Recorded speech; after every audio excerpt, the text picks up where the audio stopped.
Salut, David Wallman here for Overloud.com, sharing with you how to create an 80s hard rock tone in TH2.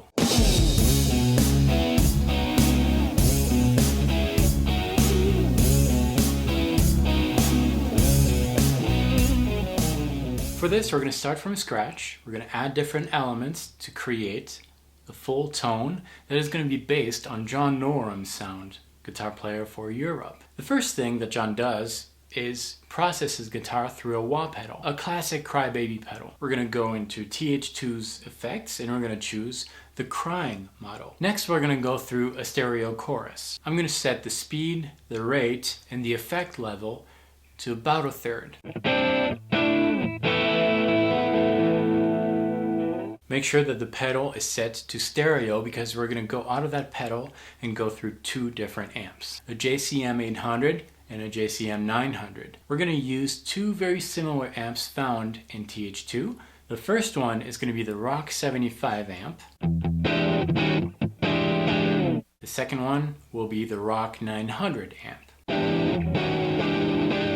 We'll start with both our amps set right at the middle. To get that really rich 80s hard rock sound, I'm going to raise the mids a little bit, maybe about 2/3 to 3/4. We'll set the volume for both of the amps about 8. The drive is going to go all the way up, and the presence will be at about 1/3. These settings can be tweaked, of course, but this is the setting that I'm going to use that works really well with my guitar. Before we place a cab for both of these amp heads, we're going to add a digital delay. We're going to add this delay to the JCM 800. That's what John uses in his live setup. The D delay found in TH2 is a digital delay, which means that the delay is going to repeat exactly the notes that you're playing.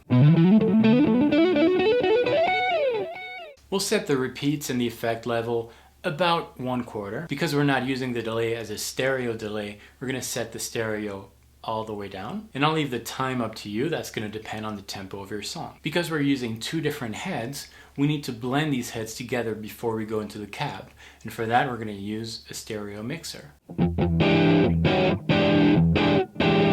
John uses a 4x12 Marshall cabinet. We'll use the 4x12 vintage UK cab in TH2. We're then going to add a microphone. For this, we're going to use an American 57, which is based on the SM 57. We'll set the microphone about 16 inches away from the cab. If you'd like to shape your tone a little further, you can add a second microphone, set its level really low, and kind of play with the angle of the mic on the cab. You might find it beneficial to add an extra reverb right between the stereo mixer and the cab. The spring age reverb is an excellent choice for the 80s metal tone here. We're going to add that between the stereo mixer and the cab, and then we're going to increase the level of that reverb just a little bit to give it more white.